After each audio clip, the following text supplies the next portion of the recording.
আসসালামু আলাইকুম। একাদশ শ্রেণীর ভর্তির চতুর্থ মেরিট লিস্ট প্রকাশিত হয়েছে আজ। একাদশ শ্রেণীর ভর্তির ওয়েবসাইটে চতুর্থ মেরিট লিস্ট প্রকাশের নোটিশ প্রকাশিত হয়েছে। নোটিশের লেখাটি এরকম: 2025 থেকে 2026 শিক্ষাবর্ষে একাদশ শ্রেণীতে অনলাইনের মাধ্যমে ভর্তির লক্ষ্যে চতুর্থ এবং সর্বশেষ পর্যায়ে শিক্ষার্থীদের আবেদনের ফলাফল প্রকাশিত হয়েছে। ফলাফল দেখতে এই পোর্টালে লগইন করুন। SMS এর মাধ্যমেও ফলাফল পাঠানো হচ্ছে। ফলাফলের ভিত্তিতে আপনার নির্বাচন নিশ্চিত করতে নিশ্চয়ন ফি প্রদান করুন। অর্থাৎ একাদশ শ্রেণী ভর্তির জন্য চতুর্থ এবং সর্বশেষ মেরিট লিস্ট প্রকাশিত হয়েছে। এরপর আর কোনো মেরিট লিস্ট প্রকাশিত হবে না। এই মেরিট লিস্ট অনুযায়ী যে সকল স্টুডেন্ট সিলেক্ট হয়েছে তাদের মোবাইলে SMS যাওয়ার কথা।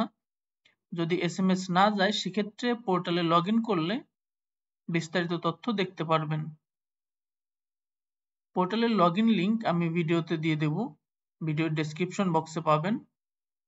এছাড়াও নিশ্চয়ন ফি প্রদান করার লিংকও আমি ভিডিওর ডেসক্রিপশন বক্সে দিয়ে দেব।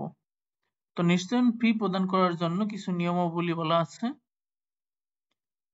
নিশ্চয়ন ফি প্রদানের নিয়ম: রেজিস্ট্রেশন ফি বা নিশ্চয়ন ফি প্রদান করার জন্য নিম্নের যে কোনো একটি পেমেন্ট সার্ভিস বা গেটওয়ে ব্যবহার করে রেজিস্ট্রেশন ফি বা নিশ্চয়ন ফি 336 টাকা প্রদান করুন।